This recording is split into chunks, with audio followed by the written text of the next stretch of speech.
This video is sponsored by SBO Digital Marketing. நீங்கள் வீட்டில் இருந்தபடி ஒரு ட்ரஸ்டடான கம்பெனியில் பார்ட் டைம் ஜாப் பண்ணணும்னு ஆசைப்பட்டீங்க அப்படின்னா ஸ்க்ரீனில் கொடுத்துருக்க நம்பருக்கு வாட்ஸ்அப் பண்ணுங்கள். நான் ஃபர்தர் டீட்டெயில்ஸ் உங்களுக்கு ஷேர் பண்ணுறேன்.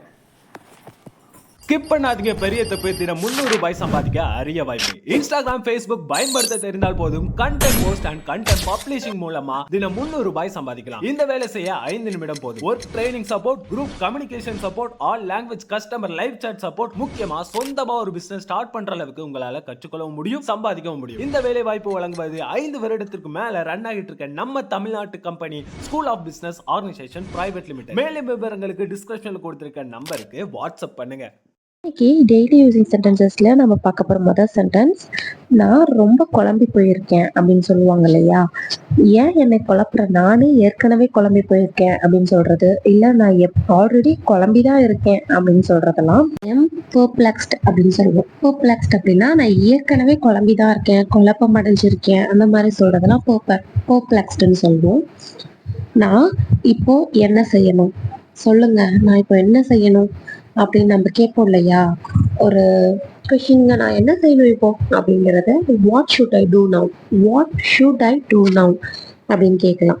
What should I do now அப்படின்னா நான் என்ன செய்யறது இப்போ, நவ் அப்படின்னா இப்போ, வாட் ஷுட் ஐ டூனா நான் என்ன செய்யணும் அப்படின்னு கேட்போம். புரிஞ்சுதுங்களா? அடுத்த சென்டென்ஸ் பார்க்கலாமா. இது நியாயம் இல்லை. என்னப்பா இது நியாயமே இல்லப்பா, என்னப்பா இப்படி எல்லாம் பண்றீங்க அப்படின்னு கேட்போம் இல்லையா. இது நியாயமே இல்லை அப்படின்னு சொல்லுவோம் இல்லையா. அதை எப்படி சொல்றோம், இது நியாயம் இல்லை அப்படின்னு சொல்றத that is not fair. So that's not fair அப்படின்னு சொல்லலாம். ஏன்னா தட் இஸ் அப்படிங்கறத ஷார்ட்டா தட்ஸ் நாட் ஃபேர் அப்படின்னா இது நல்லா இல்லை, நியாயமே இல்லை, இது சரியில்லை, அந்த மாதிரி சொல்றதுல தட்ஸ் நாட் ஃபேர் அப்படின்னு சொல்லுவோம். புரிஞ்சுதுங்களா? அடுத்தது, நம்ம யார்கிட்டயாச்சும் உண்மை சொல்றதுக்கு முன்னாடி நான் சத்தியமா சொல்றேன் அப்படின்னு சொல்லுவோம், இல்லைன்னா நான் கடவுள் மேல சத்தியமா சொல்றேன் அப்படின்னு சொல்லுவோம் இல்லையா. அந்த கடவுள் மேல சத்தியமா சொல்றேன் அப்படிங்கறது எப்படி சொல்லலாம், கடவுள் மேல சத்தியமா சொல்றேன், I swear to God. Swear அப்படின்னா சத்தியமா, டு காட் அப்படின்னா கடவுள் மேல சத்தியமா நான் சொல்றேன் அப்படின்னு சொல்லுவோம் இல்லையா. அதுதான் ஐ ஸ்வேர் டு காட் அப்படின்னு சொல்லிட்டு நம்ம என்ன சொல்ல வரோமோ அந்த சென்டென்ஸ் சொல்லலாம். நம்ம யாருக்காச்சும் உண்மை சொல்றதுக்கு முன்னாடி யூஸ் பண்ற sentence I swear to God அப்படின்னு சொல்றது. இதெல்லாம் எனக்கு அல்வா சாப்பிடுற மாதிரி, அட இதெல்லாம் ஜுஜிப்பி வேலை, இதெல்லாம் எனக்கு அல்வா சாப்பிடுற மாதிரி, இந்த மாதிரி சென்டென்ஸ் சொல்லுவோம் இல்லையா. இதெல்லாம் எனக்கு அல்வா சாப்பிடுற மாதிரி, இது என்ன பெரிய விஷயம், இப்படிலாம் சொல்றத எப்படி சொல்லலாம், இதெல்லாம் எனக்கு அல்வா சாப்பிடுற மாதிரி அப்படிங்கிறத it is a piece of cake for me, it is a piece of cake for me அப்படின்னா அப்படியே அல்வா சாப்பிட்ற மாதிரி சாப்பிட்டு போயிடுறதெல்லாம் ஒரு வேலையா அப்படின்னு சொல்லுவோம் இல்லையா. அதுதான் it is a piece of cake for me அப்படின்னு சொல்றது. புரிஞ்சுதுங்களா? It is a piece of cake for me. மற்றொருவர், இவங்கல்ல இன்னொருத்தர்னு சொல்லுவோம். அப்படி இல்லைன்னா தூய தமிழ் எப்படி சொல்லுவோம், மற்றொருவர்னு சொல்லுவோம்.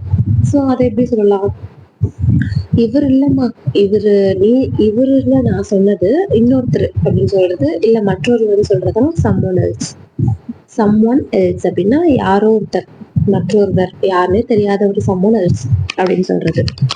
அடுத்தது, நீ இப்ப போலாம் அப்படின்னு சொல்லுவோம், இல்ல நீ போலாம், நீங்க போகலாம், நீங்க செல்லலாம் அப்படின்னு சொல்லுவாங்க இல்லையா.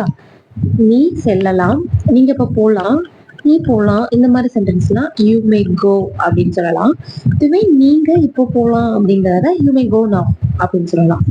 யூ மே கோ அப்படின்னா நீ போலாம், நீ கிளம்பலாம் அப்படின்னு சொல்றது.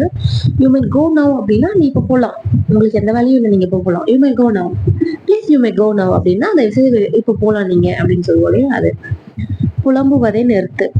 எதுக்கு இப்படி புலம்பிட்டே இருக்க, புலம்புறதுனால என்ன வந்துட போகுது, இந்த மாதிரி சொல்லுவோம் இல்லையா.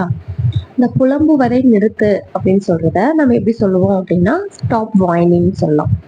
வைனிங் அப்படின்னா என்னன்னா புலம்பிட்டே இருப்போம் இல்லையா ஒரு சாதாரண விஷயத்த, அதான் ஸ்டாப் வைனிங் சொல்றோம்.